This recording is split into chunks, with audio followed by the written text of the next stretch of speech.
जय जिनेन्द्र। तो रेवती श्राविका ने प्रभु को कोड़ा पाक दोहराया। उसके मन में एक विचार आया था कि मैं प्रभु के लिए कोड़ा पाक बनाऊं। बराबर। देखिए, यहाँ समझना ये है कि जो शुद्ध जीव है उनके मन में ये विचार भी इसलिए आता है। संकीर्ति जीव, शुद्ध जीव होते हैं ना, उनको ये विचार भी इसलिए आता है क्योंकि ऐसा निमित्त पता चल जाता है उनको। उनको सोच में ही निमित्त मालूम पड़ जाता है कि ऐसा कुछ होने वाला है, यहाँ कुछ हुआ है। जैसे ही प्रभु को लोही का झाड़ा हुआ, सिंहणगार को रोना आ गया। उसको रोना आया, भगवान ने उनको बुलाया और उनको बुला के रेवती गाथा पत्नी के यहाँ भेजा कि जा जाकर उसने मेरे लिए बनाया है वो नहीं, पर उसने परिवार के लिए दूसरा बनाया, वो बिजोरा पाक लेकर आ। तो भगवान को, वो तो केवली थे, उनको तो पता चलना ही था। पर रेवती को ये कैसे पता हुआ कि मैं भगवान के लिए बनाऊं? मतलब उसने भी कुछ सोच के बनाया था। तो उसने भगवान के लिए ये सोचा था। जो भी शुद्ध जीव हो, समकित जीव हो, उनको दूसरे जीव कहाँ उनको पीड़ा हो रही है वो मालूम पड़ जाता है।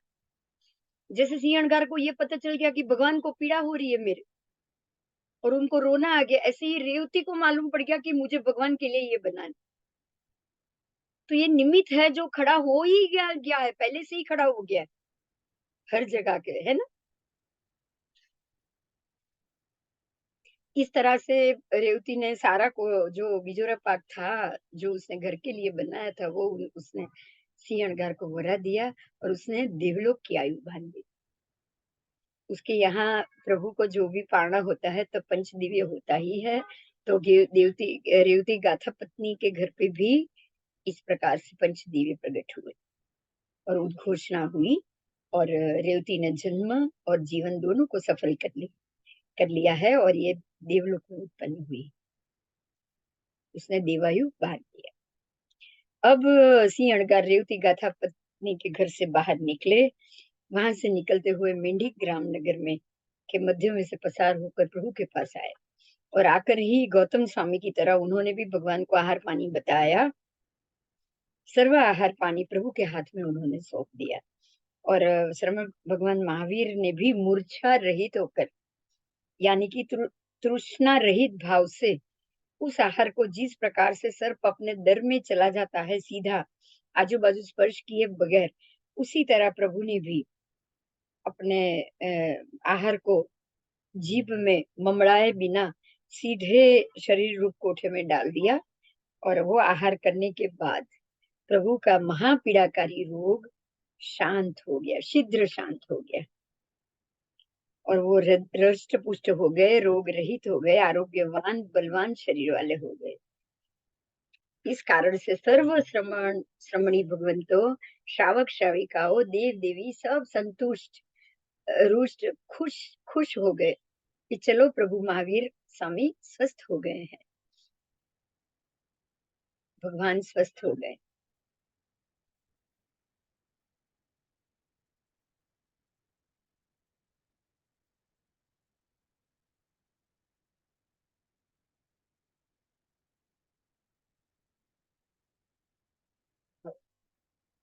तो इस प्रकार से प्रभु ने औषध के रूप में कोड़ा पाक का आहार लिया।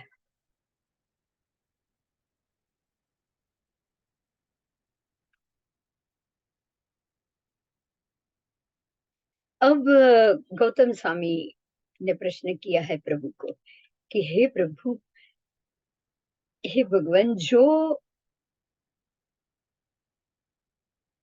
आपका अंतेवासी रह चुका था, आपके हाथ नीचे दीक्षा ली थी, पूर्व देश में उत्पन्न जो सर्वानुभूति अणगार, जो आपके नीचे थे, आपके अणगार बने थे, आपके अंतेवासी बने थे, जो प्रकृति से भद्र भी थे, विनीत भी थे, और जिसको गोशालक ने अपने तपतेज से जलाकर भस्मीभूत कर दिया था, ऐसे वो सर्वानुभूति अणगार वो कहाँ गए? उनकी मृत्यु तो हम लोगों के सामने ही हो गई थी, तेजोलेशा से वो जलकर मर गए। तो अब वो मरने के बाद कहाँ गए हैं, कहाँ उत्पन्न हुए? अब पूरी बात महात्मा सब पूछ रहे हैं। तो प्रभु ने कहा, हे गौतम, मेरा जो अंतेवासी था सर्वानुभूति अणगार, वो प्रकृति से ही भद्र था, विनीत था, पर गोशालक के तपतेज से वो भस्मीभूत हो गया, और वो बहुत ही ऊंचे ऊंचे सूर्य चंद्र यावत उससे भी ऊपर जो ब्रह्मलांतक और महाशुक्र कल्प है, वो उसका उल्लंघन करके सहस्त्रार कल्प में, बराबर, शुक्र सहस्त्रार, ब्रह्मलांतक शुक्र सहस्त्रार, यानी कि 8वें देवलोक में वो उत्पन्न हुए हैं, सहस्त्रार कल्प में वो उत्पन्न हुए हैं। वहां वो कुछ देवों की स्थिति 18 सागरोपम की है, तो सर्वानुभूति की भी वहां 18 सागरोपम की स्थिति है।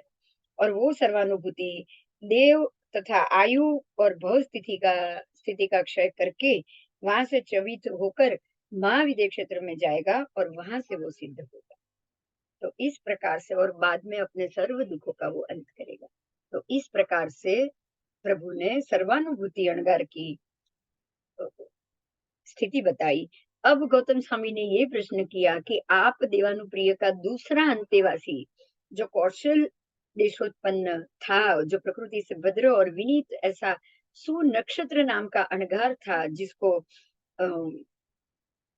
गोशालक ने भी अपनी तेजोलेशा से जलाकर भस्म कर लिया था, तो वो भी काल धर्म को प्राप्त कर कर कहाँ उत्पन्न हुए हैं। तब प्रभु ने ये बताया कि वो जो मेरा अंतेवासी सुनक्षत्र अणगार, वो भी, वो तो गोशालक के तपतेज के कारण परितापित हुआ था। वो मेरे पास आया था, बराबर, और मेरे पास आकर उसने मुझे वंदन नमस्कार किया था, और स्वयं में उसने पंच महाव्रतों का उच्चारण भी किया। उसने श्रमण श्रमणियों की क्षमा आलोचना भी करी, और आलोचना प्रतिगमन कर कर समाधि के भाव से वो काल के समय काल धर्म को उसने प्राप्त किया, और वो होने के काल धर्म होने के बाद आणत प्राणत आरत कल्प का उसने उल्लंघन कर लिया, और 12वें अच्युत कल्प में वो देवपणे उत्पन्न हुआ है। और वहां कुछ देवों की स्थिति 22 सागरोपम की कही है, और उसी में सुनक्षत्र देव की स्थिति भी 22 सागरोपम की है। और वो भी वहां से बाहर निकलकर सर्व दुखों का सर्वानुभूति की तरह ही महाविद्य क्षेत्र में जाकर सर्व दुखों का अंत करेगा। यहाँ ये नोंद करना है कि गोशालक भी 12वें देवलोक में उत्पन्न हुआ। आओ, जो मंखली पुत्र था, अब भगवान को ये प्रश्न किया कि हे प्रभु, जो आपका अंतेवासी कुशिष्य था, जो पहले अंतेवासी था, पर वो कुशिष्य मंखली पुत्र गोशालक था, वो काल के समय काल धर्म को प्राप्त कर कर कहाँ उत्पन्न हुआ है। तब प्रभु ने कहा कि ये मेरा अंतेवासी कुशिष्य मंखली पुत्र गोशालक, जो श्रमणों का घातक, श्रमणों का मारक, प्रत्यनीक आदि विशेषण वाला था, वो छद्मावस्था में ही काल के समय में काल धर्म प्राप्त करके वो भी अच्युत कल्प में 12वें देवलोक में देवपणे उत्पन्न हुआ है, बराबर। और यहाँ भी उसकी स्थिति 22 सागरोपम की है। तो सुनक्षत्र और ये गोशालक दोनों 22 सागरोपम की स्थिति में देवलोक में उत्पन्न हुए हैं। ये दोनों सुनक्षत्र और सर्वानुभूति तो उसके बाद महाविद्य क्षेत्र जाकर अपनी आयु पूर्ण करके मोक्ष जाएंगे, लेकिन गोशालक का क्या भविष्य है, ये प्रश्न था। तो गौतम स्वामी ने ये प्रश्न किया कि हे प्रभु, अभी जो गोशालक देवलोक में गया है, पर उसने जो आपको परिताप पहुंचाया, दूसरे दो अणगारों को उसने जलाकर भस्म कर दिया, तो वो अपनी ये आयु स्थिति भोगने के बाद देवलोक से कहाँ जाएगा, कहाँ उत्पन्न होगा, क्योंकि उसको तो अभी बाकी कर्म भोगना बाकी ही होगा। तो अब वो यहाँ से निकलकर कहाँ पर आगे जाने वाला है। तब प्रभु ने कहा कि अब प्रभु उसकी पूरी स्थिति बता रहे हैं, और उसी का यहाँ पर अभी हम विवेचन करेंगे। गोशालक का जीव देवलोक का आयु सब भोगने के बाद, वहां से निकलकर 22 अग्रोपम के बाद, वो स्थिति पूर्ण करने के बाद, वो जम्बू द्वीप के भरत क्षेत्र में ही विंध्य पर्वत की तलेटी में पुंड्र देश के शतद्वार नाम के नगर में, वो भरत क्षेत्र में ही आएगा, विंध्य पर्वत में ही आएगा। और वहां पुंड देश के शतद्वार नाम के नगर में सनमूर्ति नाम के राजा की भद्रा नाम की पत्नी के कुक्षी में पुत्र रूप में उत्पन्न होगा।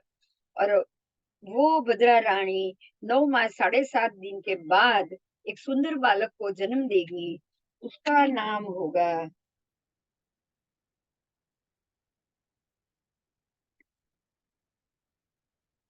महापद्म। उसका नाम होगा महापद्म। जिस रात्रि में उस बालक का जन्म होगा, उस रात्रि में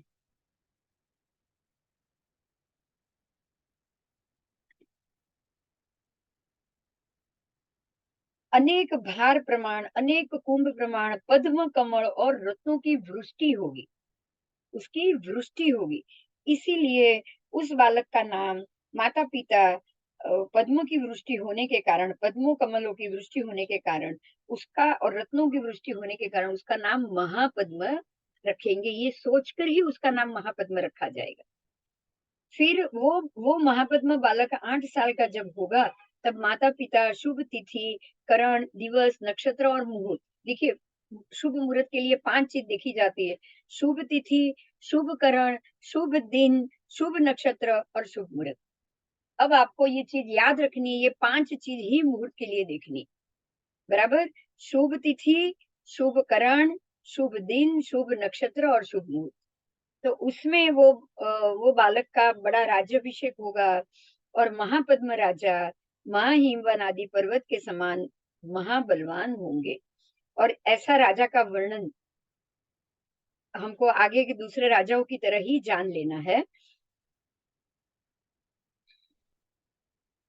और वो महर्द्विक महासुखी, ऐसे दो देव उस महापद्म राजा का सेना कर्म करेंगे। मतलब सेना को किस प्रकार से आगे सेना का ध्यान आगे कार्य कराने में लेना है, ऐसा वो दो देव करेंगे।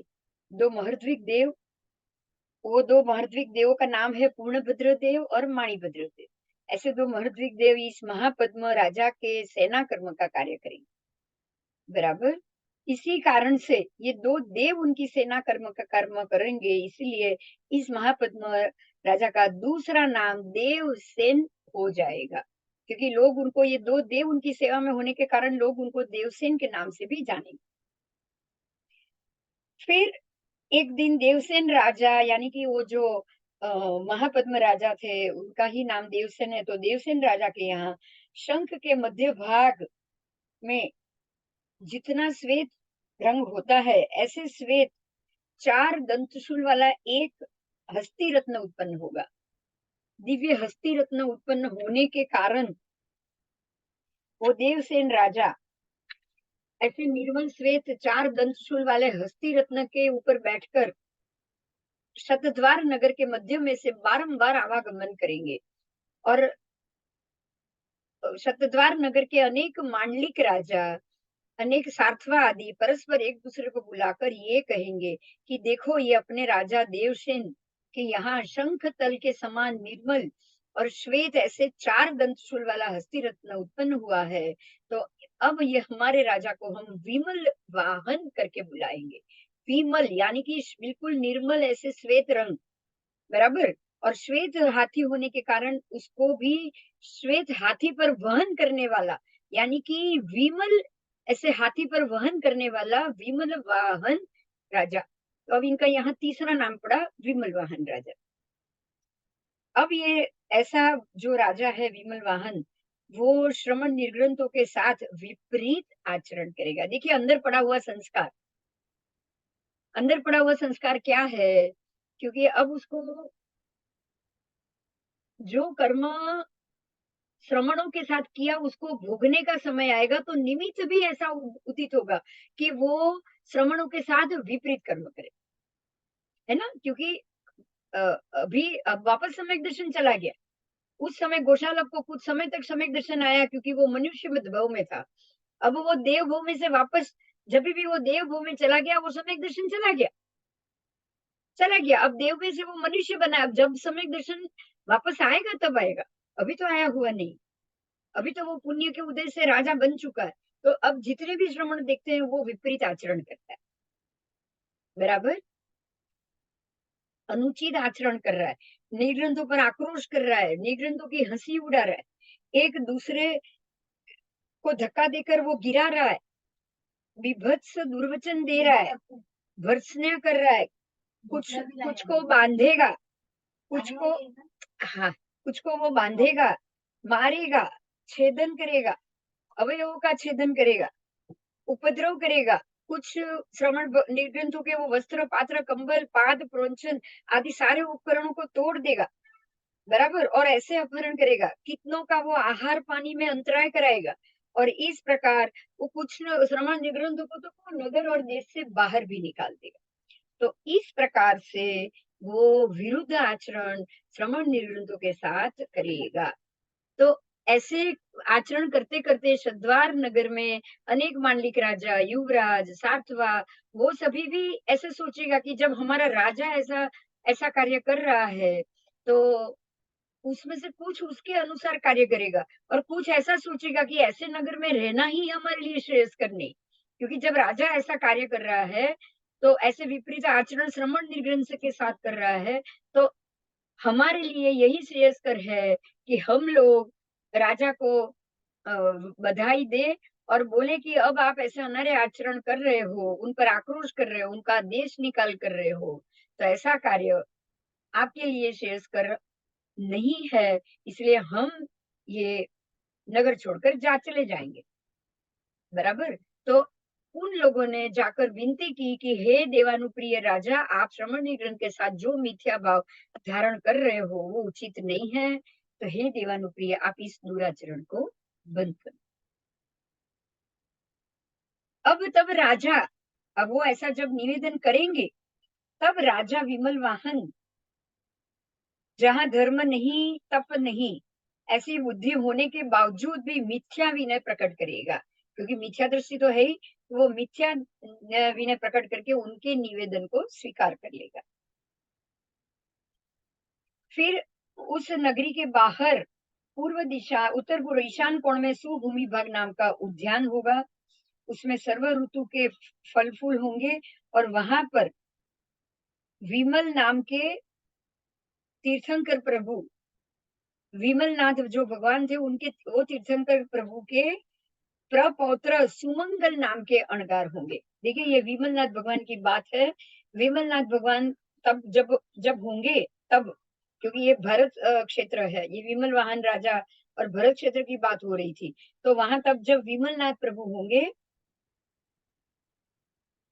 उनके प्रपौत्र सुमंगल नाम के अणगार होंगे, बराबर। उन वो धर्मघोष अणगार की तरह गुण संपन्न होंगे, और वो छठ छठ के निरंतर तप करते हुए आतापना भूमि के अंदर रहकर दो हाथ ऊंचा कर रखकर सूर्य के सन्मुख आतापना लेकर विचर रहे होंगे।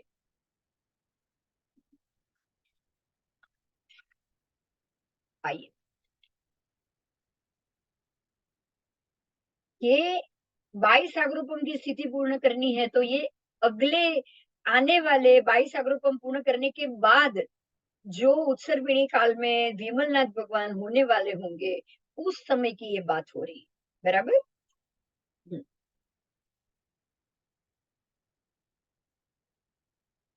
आओ। फिर एक बार उस विमल वाहन राजा यहाँ रथचर्या करते हुए आएगा, और वो सुमंगल अणगार को आतापना लेते हुए देखेगा। देखिए, अब दिमाग में क्या आएगा, आप सोचो, जहन में क्या पड़ा होगा। खुद ने पहले तेजोलेशिया सिद्ध की हुई है, ऐसे खुद ने की हुई है, तो उसको तुरंत मालूम पड़ जाएगा ये तेजोलेशिया सिद्ध कर रहा है। तो जब तेजोलेशिया उसने सिद्ध की थी, और वो जब तब वो जो साधु सिद्ध कर रहे थे, तो उसकी मश्करी की थी ना उसने, पूर्व भूमि में की थी, तो यहाँ भी वो वही करेगा। संस्कार तो अंदर पड़ा हुआ है साधु की किस प्रकार से विनय भंग करना है। तो जब विमल वाहन राजा यहाँ रथचर्या के लिए आएगा और देखेगा कि ये सुमंगल अणगार छठ छठ के तप करते हुए, पारने में अड़क के बाकुला लेते हुए ये जो सिद्धि कर रहे हैं, उनको वो अपने रथ का अग्रभाग टक्कर मार के लगाएगा, धक्का देगा और उनको आतापना भूमि से नीचे गिरा देगा। और ऐसे रथ से टक्कर खाकर जो सुमंगल अणगार नीचे गिर गए होंगे, वो धीरे-धीरे उठेंगे, उठकर वो वापस शांत होकर ऊर्ध्व बाहु रखते हुए आतापना लेंगे, विमल वाहन दूसरी बार भी उनको गिरा देगा। फिर वो सुमंगल अणगार वापस धीरे-धीरे उठेंगे और अवधि ज्ञान का उपयोग रखेंगे। उस अवधि ज्ञान के उपयोग रखकर वो विमल वाहन के अतीत काल को देखेंगे, क्योंकि ये तो ज्ञानी है। तो अब उनका अतीत अतीत काल देखने के बाद वो विमल वाहन राजा से वो बोलेंगे कि तू वास्तव में विमल वाहन राजा नहीं है, तू देवसेन राजा भी नहीं है, तू महापद्म राजा भी नहीं है, परंतु तू इस भव से पूर्व के तीसरे भव में तू श्रवण भगवंतों का घातक मंखली पुत्र गोशालक था। देखिए मंखली पुत्र की पूर्व जन्म को अभी यहाँ वो सुमंगल अणगार बता रहे, क्योंकि उन्होंने अवधि ज्ञान से ये देखा कि भाई ये कहाँ थे, ये कहाँ से आया है। अब वो लब्धि सिद्धि प्राप्त कर रहे हैं तो उनको अवधि ज्ञान प्राप्त हुआ होगा। तो वो लब्धि से उन्होंने देखा विमल वाहन का पूर्व को और उसको बताया कि तू श्रमणों का घातक मंखली पुत्र गोशालक है और तू छद्मस्त अवस्था में तब मर गया था और सर्वानुभूति अणगार को समर्थ होने के बावजूद भी तुम्हारे सारे अपराध उसने सम्यक प्रकार से सहन किए थे। बराबर तूने उसकी तितीक्षा करी थी और बहुत ही उसको परेशान किए थे और बहुत ही मृत्यु तुल्य कष्ट देकर तेजोलेसा से तुमने उनको जलाकर भस्म कर दिया। फिर भी उन्होंने सब शांति से सहन किया। सुनक्षत्र अणगार ने भी शांति से सहन किया था और उस समय प्रभु महावीर समर्थ होने के बावजूद भी उन्होंने तेरी तेजोलेशा का मार सहन किया था, पर मैं सहन नहीं करूंगा। बराबर ऐसे ही ये सुमंगल जो अणगार थे उन्होंने ये कह दिया कि मैं ये सहन नहीं करूंगा और मैं तुझे मेरे तप तेज सहित तेरे घोड़े रथ सारथी सहित तुझे एक ही प्रहार में कूटाघात की तरह अचूक लब्धि प्रयोग से भस्मीभूत कर दूंगा। इसीलिए तू मुझे परेशान करना छोड़ दे। अब जब सुमंगल अणगार ने ये कहा तब विमल वाहन राजा बहुत क्रोधित हो जाएगा और अत्यंत गुस्से से प्रज्वलित होकर वो तीसरी बार, क्योंकि अब तो उनका पूर्व भव बता दिया, तो पूर्व भव में तूने ऐसा ऐसा किया, दो दो साधु को मार दिया था और अगर तू मुझे और सताएगा तो मैं तुझे जलाकर भस्म कर दूंगा। तो ये तो राजा तो वैसे भी मिथ्याभिमानी है, उसको और गुस्सा आया। उसने तीसरी बार अत्यंत क्रोधित होकर क्रोध से प्रज्वलित होकर रथ के अग्रभाग से सुमंगल अणगार को भी नीचे फिर से गिरा दिया। तो अब विमल वाहन राजा ने जब तीसरी बार गिराया तब वो सुमंगल अणगार जो क्रोधित हो चुके थे, अत्यंत कुपित हो चुके थे, उन्होंने आतपना भूमि से नीचे जब फेंका गया तब वो तेज समुद्घात वो करेंगे और तेज समुद्घात करके 7-8 डगला पीछे हटके वो अपने तपजन्य तेजोलेशिया को एक ही आघात के प्रहार देकर विमल वाहन राजा को घोड़ा रथ सारथी सहित जला के भस्मीभूत कर देगी। तो इस प्रकार से तुम्हारा गोशालक का तीसरा भव विमल वाहन के रूप में आएगा।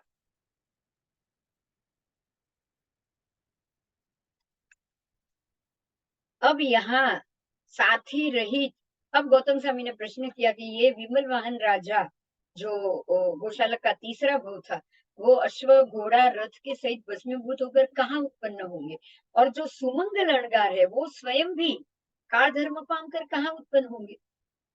तब प्रभु ने कहा हे गौतम, वो जो विमल वाहन राजा, उसका रथ, उसका घोड़ा, उसका सारथी सब भस्मीभूत हो चुके थे।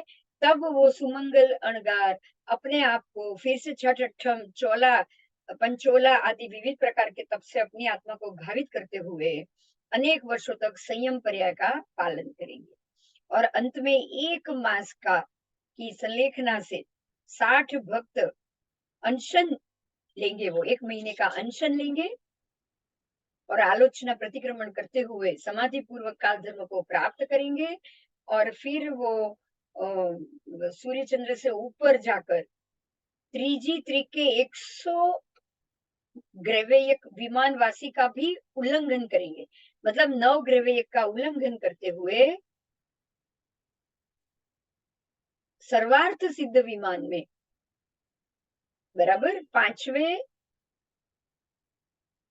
जो सर्वार्थ सिद्ध देव विमान है, उसी में वो देव के रूप में उत्पन्न होंगे, बराबर। वहां 33 सागरोपम की स्थिति कही गई है।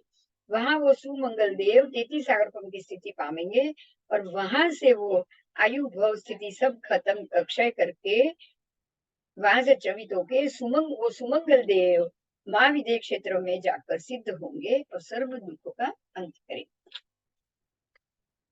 बराबर।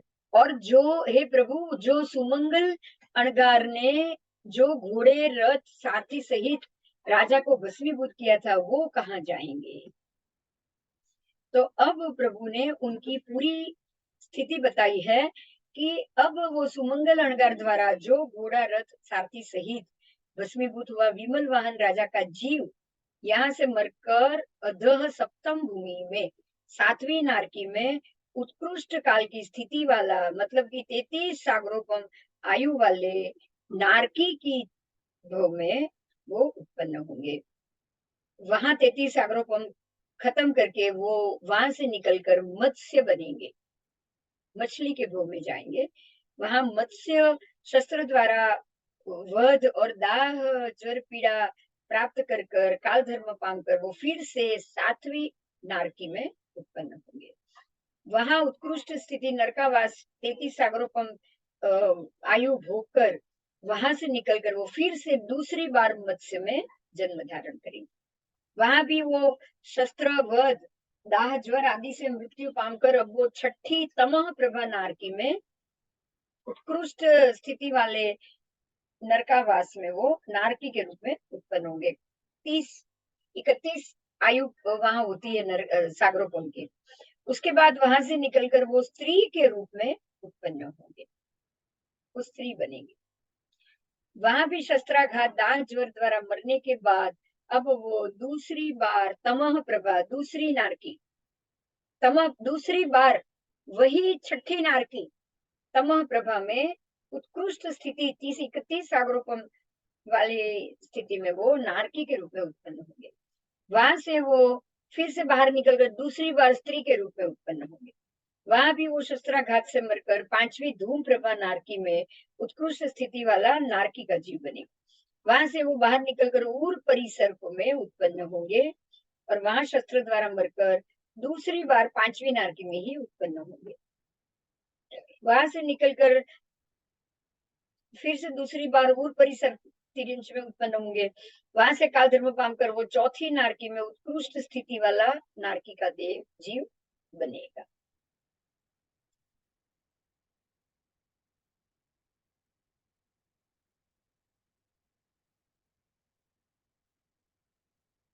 छठी में लगभग 29, 28, 29 सागरोपम, छठी में, पांचवी में नारकी में लगभग दो दो कम करते जाओ, 25, 26 सागरोपम जितनी आयु, या फिर 20 सागरोपम जितनी आयु, तो यहाँ तक भी हो जाएगी।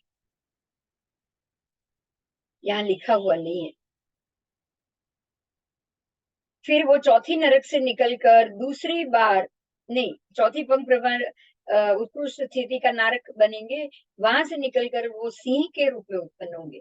सिंह के भव में भी शस्त्र द्वारा आघात प्राप्त करके फिर से वो दूसरी बार चौथी नरक में उत्पन्न होंगे।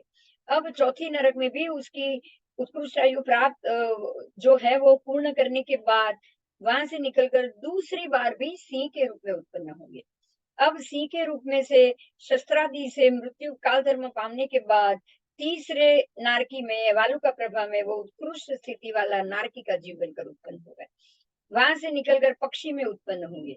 वहां से पक्षी में शस्त्र द्वारा मरने के बाद काल धर्म पाकर वालुका दूसरी वालुका प्रभा नारकी में, नहीं, दूसरी बार वालुका प्रभा में त्रिजी नरक में उत्पन्न होंगे। वहां से वापस निकलकर दूसरी बार पक्षी में उत्पन्न होंगे। वहां से वो निकलकर दूसरी शर्करा प्रभा में वो उत्पन्न होंगे। फिर से निकलकर शर्करा प्रभा से निकलकर सर परिसर में उत्पन्न होंगे। वहां सर परिसर सूर परिसर्पों में से शस्त्र द्वारा मरने के बाद वो दूसरी बार शर्करा प्रभा में उत्पन्न होंगे। वहां से वो काल धर्म पाकर दूसरी बार फिर से उर परिषद में उत्पन्न होंगे।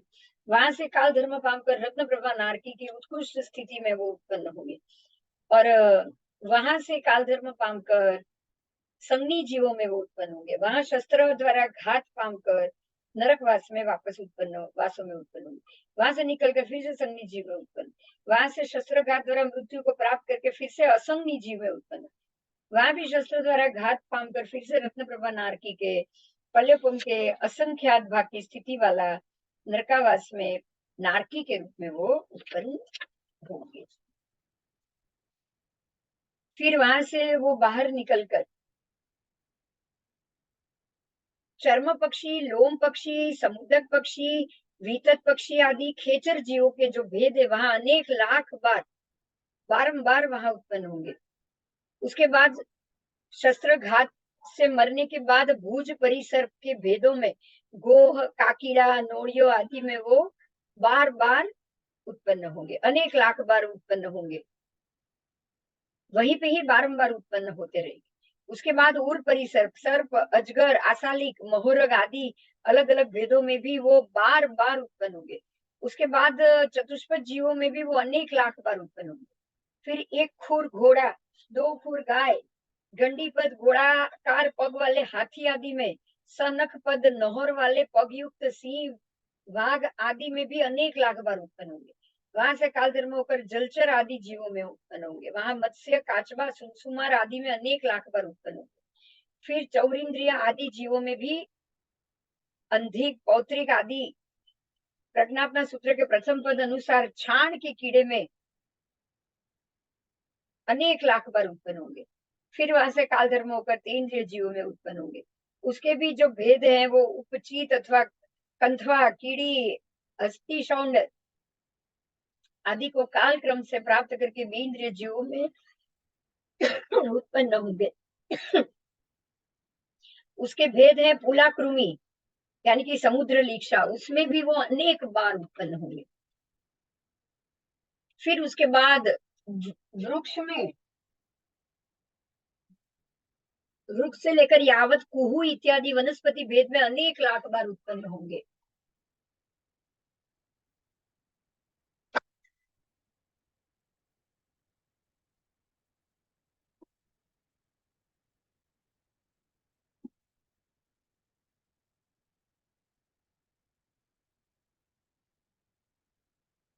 फिर उसके बाद अंगार से लेके सूर्यकांत मणि तक निहिश्री, अग्नि आदि तेउकाय के भेद, अंगार से लेकर सूर्यकांत मणि तक के तेउकाय भेद, उसमें भी वो अनेक लाख बार उत्पन्न होंगे। फिर झाकड़, हिम, धुम्मस से लेकर खाई आदि के पानी तक के अपकाय के भेद में भी वो अनेक लाख बार उत्पन्न होंगे, उत्पाद करेगा वो।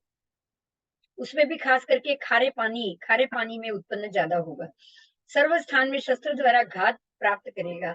माटी, रेती आदि से लेकर सूर्यकांत मणि तक पृथ्वी का एक भेद में भी अनेक लाख बार उत्पन्न होगा और खर बादर पृथ्वी काय में भी अनेक लाख बार उत्पन्न होगा। सर्व स्थान में शस्त्र द्वारा घात होकर वो काल धर्म को प्राप्त करेगा। फिर उसके बाद राजगुरु नगर के बाहर वेश्या के रूप में वो वेश्यापणे भी उत्पन्न होगा। वहां भी शस्त्र आदि घात से काल धर्म पाकर दूसरी बार राजगुरु नगरी में अंदर वेश्या के रूप में होगा। वहां भी शस्त्र आदि से काल धर्म पाकर जम्बू द्वीप के भरत क्षेत्र में विंध्य पर्वत के पास विबेल नाम के सन्निवेश में ब्राह्मण कुल में पुत्री के रूप में उत्पन्न होगा। वो पुत्री जब बाल्यावस्था का त्याग करके यौवन अवस्था को प्राप्त करेगी तब माता पिता उसे योग्य करियावर देकर उचित विनय द्वारा पति को पत्नी के रूप में अर्पण करेंगे, वो उसकी स्त्री बनेगी और कांत, इष्ट कांत से लेकर अनुमत आभूषणों का करण या तुल्य उसे शीत उष्ण यावत परिश उपसर्ग स्पर्श ना करे, इस प्रकार से अत्यंत सांगोपित सुरक्षित के रूप में रखेगा और उसे अत्यंत सांगोपित सुरक्षित रूप में जब वो ब्राह्मण पुत्री गर्भवती होगी तब वो अपने ससुर सासरे से पियर जाते वक्त रास्ते में दावाग्नि से की ज्वाला से जलकर भस्म हो जाएगी और तब वो दक्षिण दिशा में अग्नि कुमार देवों में देव के रूप में उत्पन्न होगा। फिर वो वहां से बाहर निकलकर मनुष्य के शरीर को धारण करके केवल बोधि सम्यकत्व को प्राप्त करेगा। इतना घूमने के बाद में वो मनुष्य भव में फिर से वो आएगा जीव, और वहां वो केवल ज्ञान, बोधि ज्ञान सम्यकत्व को प्राप्त करेगा।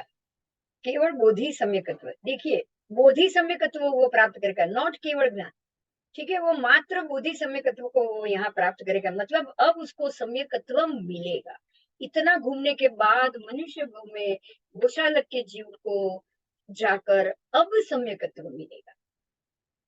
फिर वो वहां मुंडित होकर आगारवास का त्याग कर कर अणगारवास का स्वीकार करेगा। फिर वहां वो श्रावण यानी कि श्रवणत्व चरित्र की विराधना करेगा।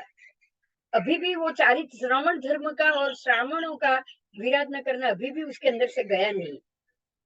काल के समय में काल धर्म पाम कर दक्षिण दिशा के असुर देवों में वो देव के रूप में उत्पन्न होगा।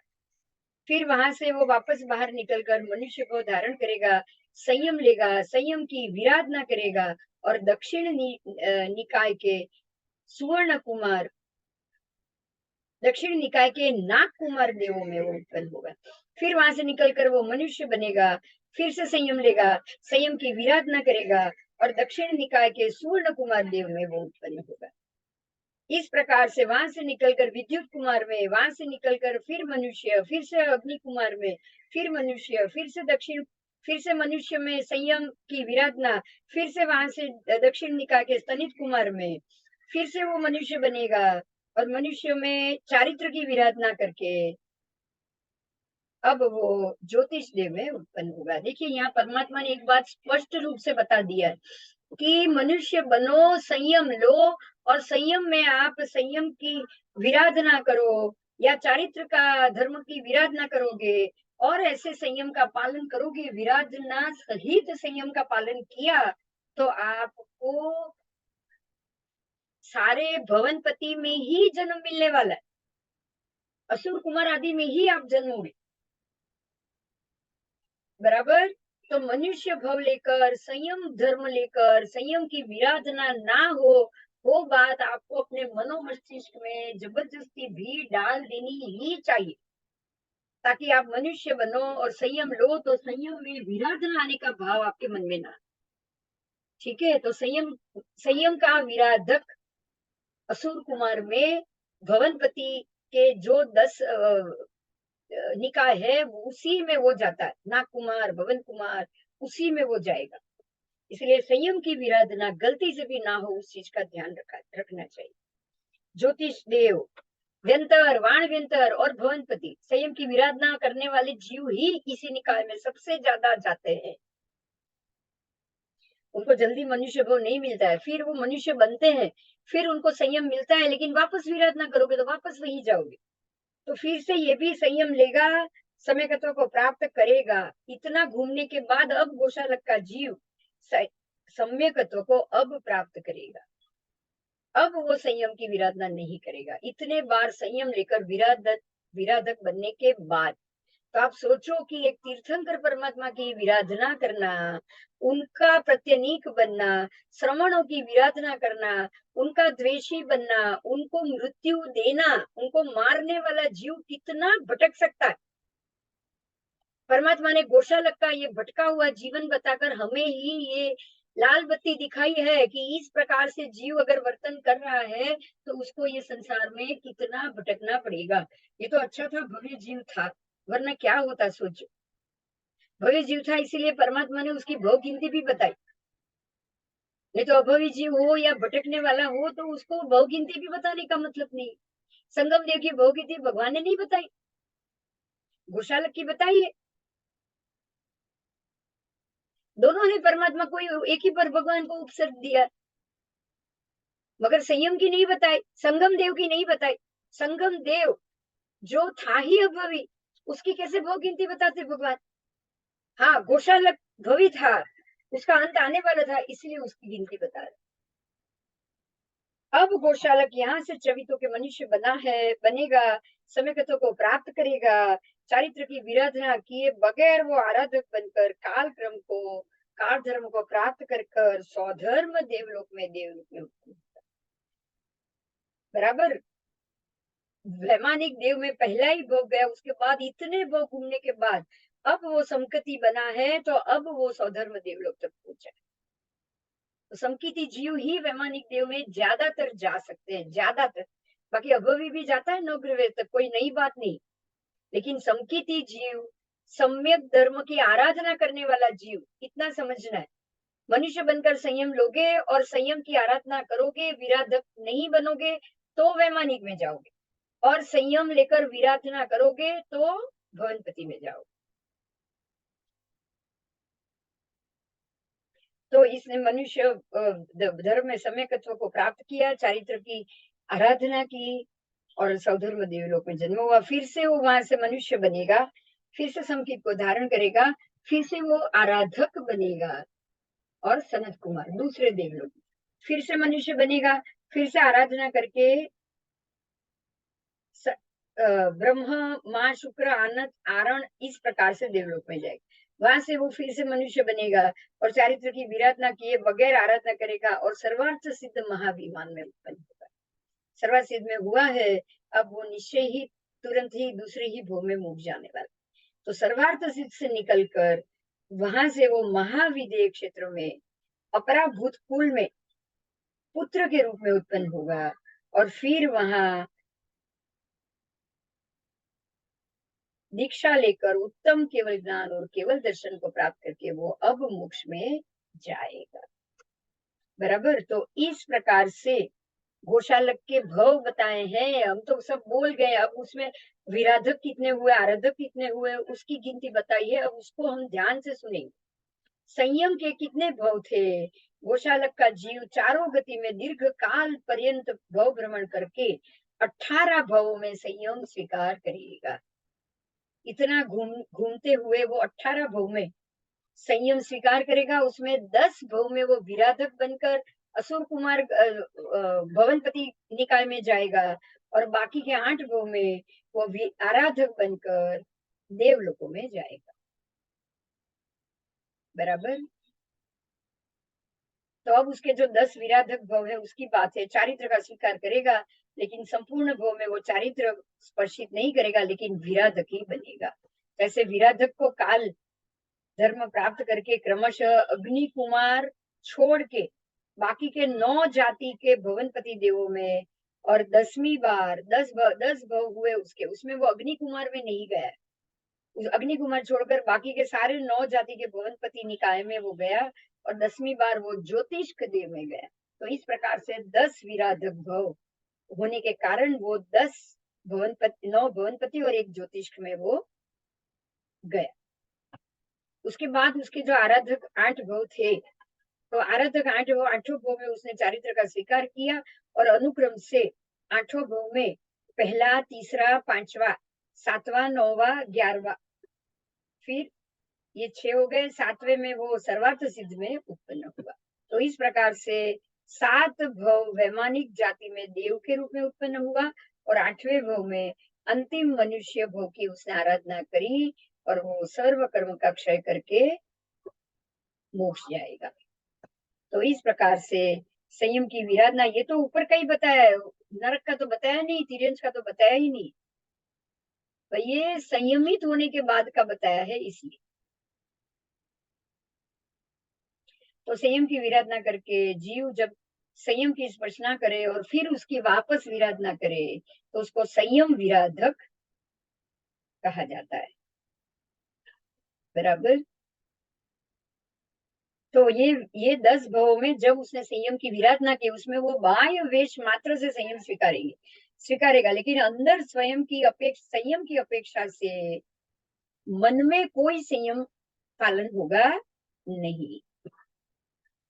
तो द्रव्य से और भाव से 2 प्रकार, और बाकी के जो 8 है उसमें द्रव्य से भी संयम धर्म स्वीकारेगा और भाव से भी वो संयम धर्म का पालन करेगा। दोनों प्रकार से वो संयम प्राप्त करेगा, उसकी आराधना करेगा। बराबर। जीव संपूर्ण संसार में सामायिक आदि कोई भी चारित्र, बकुश आदि कोई भी निर्ग्रंथ अवस्था उत्कृष्ट 8 भव में ही प्राप्त कर सकता है।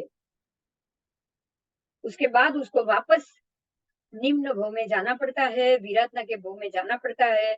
और 8 भव में अगर आपने उत्कृष्ट प्राप्त कर लिया, देखिए यहाँ खास शतक 25 उपदेशक 6 और 7 के अनुसार जीव संपूर्ण संसार काल में सामायिक आदि कोई भी चारित्र यानी कि दीक्षा, बकुश आदि कोई भी निर्ग्रंथ अवस्था उत्कृष्ट 8 भव में प्राप्त करे और उतने ही देवलोक के भी भव करे साथ में। निर्ग्रंथ बने, उत्कृष्ट चारित्र पालन करे, देवलोक जाए, फिर से निर्ग्रंथ बने, उत्कृष्ट चारित्र पालन करे और देवलोक जाए। ऐसे 8 बार अगर वो उत्कृष्ट निर्ग्रंथ अवस्था को प्राप्त करे और संयम पालन करे, तो टोटल ऐसे 16 भव तो हो चुके हैं। तो ऐसे 16 भव के अंदर कंटिन्यू ऐसे 8 भव होने के कारण वो मोक्ष को प्राप्त करता है। तो ऐसे स्पष्ट होता है कि गोशालक का जीव 10 भव में किसी भी चारित्र और निर्ग्रंथ दशा को प्राप्त नहीं करेगा, मात्र बाह्य से संयम धारण करेगा। और 8 भव में शतक 12 उद्देशक 7 अनुसार तो प्रायः प्रत्येक जीव अनंती बार वेश मात्र से संयम ग्रहण किया है। जीव ने, हर एक जीव ने अनंती बार द्रव्य से संयम ग्रहण किया ही है, बराबर। गुरु शिष्य के संबंध भी अनंती बार किए, उसमें कोई विरोध नहीं। तो यहाँ पूरा गोशालक का विवरण दिया गया है और इस प्रकार से ये विवरण आएगा। अब जब वो उनका अंतिम भव की बात करी है, उनका जो अंतिम भव, जो लास्ट भव था, वो था महाविदेय क्षेत्र में दृढ़ प्रतिज्ञ केवड़ी नाम से वो उसका अंतिम भव करेंगे। देखिए गोशालक का अंतिम भव केवली भगवान महाविद्या में जाकर वो दीक्षा लेंगे और केवल ज्ञान प्राप्त करेंगे, तब वो दृढ़ प्रतिज्ञ केवड़ी बनेंगे। और तब वो केवड़ी बनने के बाद अपने अतीत काल को देखेंगे। देखिए कितनी मजे की बात। संकित जीव जब अपने अनंत काल को, अतीत काल को देखते हैं, तब वो श्रमण निर्ग्रंथों को बुलाकर वो अपने ही श्रमण, अपने ही साधुओं को बुलाएंगे और कहेंगे कि मैंने आज से इतने दीर्घ काल पूर्व मैं मंखली पुत्र गोशालक था और मैंने श्रमणों को ऐसी घात किया था। मैं उनका प्रबल शत्रु बना और मैं ऐसे ही छद्मावेश में का धर्म को प्राप्त किया। वो अपनी पूरी कहानी बताएंगे, कैसे उन्होंने प्रभु महावीर को परेशान किया, कैसे दुख दिया, कैसे तेजोलिशा छोड़ी, वो भी बताएंगे, क्योंकि अपने ही उनके कर्म है। वो प्रायश्चित के रूप में अपने शिष्यों को सब कुछ बताएंगे। केवली बन चुके हैं और ये नहीं करना चाहिए ऐसा वो तब समवसरण में देशना में वो बताकर, अपनी कहानी बताकर बताएंगे। वो कहेंगे हे आर्य, ऐसे कर्मों के परिणाम में मैं अनादि अनंत दीर्घ मार्ग वाले इस 4 गति रूप संसार अटवी में परिभ्रमण करता रहा। इसीलिए हे आर्य, और अब जाके मुझे ये केवल ज्ञान मिला है, तो हे आर्य, आप कोई भी किसी भी आचार्य के प्रति नीच या द्वेषी मत होना। उनके प्रति द्वेष मत लाना, उनके प्रति क्रोध मत लाना, उनको किसी भी प्रकार से अपयश करने वाले, अवर्णवाद करने वाले, अपकीर्ति करने वाले या घात करने वाले मत बनना। नहीं तो आप भी मेरी तरह इस अनादि अनंत संसार अटवी में भ्रमण करोगे। तो आप ऐसा, मेरे उदाहरण से मैं कह रहा हूँ, मैं ऐसा ऐसा था, मैंने ऐसे ऐसे भव किए हैं, तो आप ऐसा मत बनो। इस प्रकार से अपने ही उदाहरण से वो सबको ये बताएंगे। खुद केवली है, खुद अपनी पूरी भव परंपरा बताएं, बराबर। और दृढ़ केवली की इस बात सुनकर उनको हृदय में धारण करके उनके श्रवण निर्ग्रंथ भी भयभीत हो जाएंगे, त्रस्त हो जाएंगे और संसार भय से उद्विग्न होकर दृढ़ प्रतिज्ञा केवली को वंदन नमस्कार करके पाप स्थान की आलोचना और निंदा करेंगे। ये सोच के हमको भी अपने पाप स्थान की आलोचना निंदा करनी कि अगर हमने पूर्व में भी ऐसा कुछ भी किया हो, गलती से भी किया हो, तो आप हमें प्रायश्चित दो और माफ करो। हमको प्रायश्चित ऐसे हमको किसी भी गुरु भगवान के पास अवश्य लेना चाहिए। ये अलग तरीके का प्रायश्चित है। अगर हमने पूर्व में कभी भी किसी भी महात्माओं का किसी भी परमात्मा का कहीं गलती से भी या जानबूझकर अगर हमने इस प्रकार से घात किया हो, तो उसका प्रायश्चित हमें इस भव में लेना ही चाहिए और हम ज़रूर लेंगे। अपने किसी भी महात्मा के पास जाकर इसका हम प्रायश्चित ज़रूर लेंगे।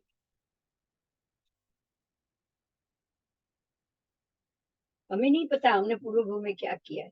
अब ये मनुष्य भव मिला है, केवली भवन नहीं है जो आप आपको और हमको अपना पूर्व भव बताए।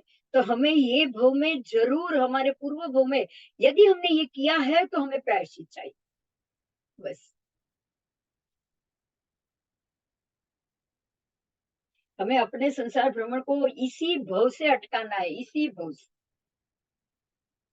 और इसके लिए हमें ज्ञानी, गुणवंत गुरु भगवान के पास जाकर ज़रूर प्रायश्चित लेना है। परमात्मा के सामने तो अभी प्रायश्चित ले लेते हैं कि हे प्रभु, हमें अपने कर्मों से अगर हमारे ऊपर ऐसा कोई कर्म पड़ा हो कि जो हमने तीर्थंकर परमात्मा का अवर्णवाद किया हो, या हमने किसी भी ज्ञानी, केवल ज्ञानी और संकीर्ति साधु को हमने पीड़ा पहुँचाई हो, घात किया हो, तो आप हमारे इस कृत्य को क्षमा करें और अभी ही हमें इस ऐसे कर्म से प्रायश्चित रूप में मुक्ति प्रदान करें। प्रभु ऐसे कर्म से मुक्त प्रदान करें। आगे हमसे ऐसी कोई क्रिया ना भी हो, आप उसे हमें ऐसी बुद्धि प्रदान करें।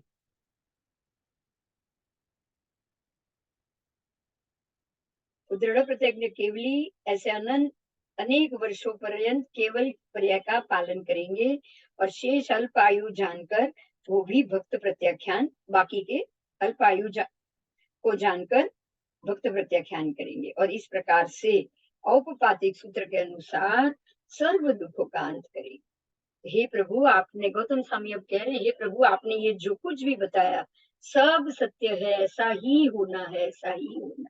हम भी ये कह रहे प्रभु, आपने सत्य बताया, आप हमें इस कर्म से मुक्त कराओ कि अगर हमसे कभी गलती से भी पूर्व जन्म में इस गोशालक की तरह ऐसा कुछ भी हमसे हो गया हो, तो ऐसे कर्मों से आप हमें मुक्त कराओ, हमें प्रायश्चित रूप से कुछ न कुछ प्रायश्चित दो, पर हमें इस कर्म से मुक्त कराओ, बस। ऐसी हमने इच्छा की है, तो ऐसे समकीति गुरु भगवान को हमारे पास सामने से आप भेजो। जो इच्छा हमारे मन में हुई है ना, वो ऐसे समकीति गुरु भगवान के मन में भी ऐसे अध्यवसाय उत्पन्न हो कि वो हमें पृच्छा करके हमें ढूंढे और हमें इस कर्म से मुक्त कराए।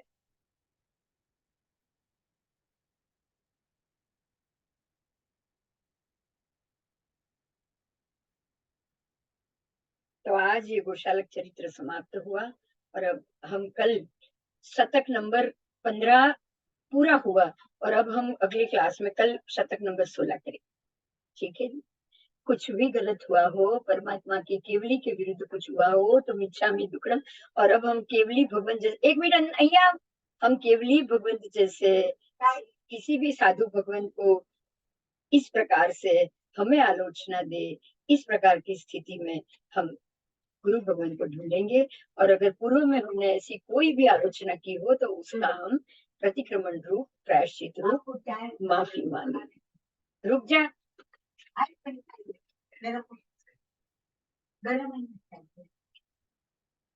जय जिनेन्द्र।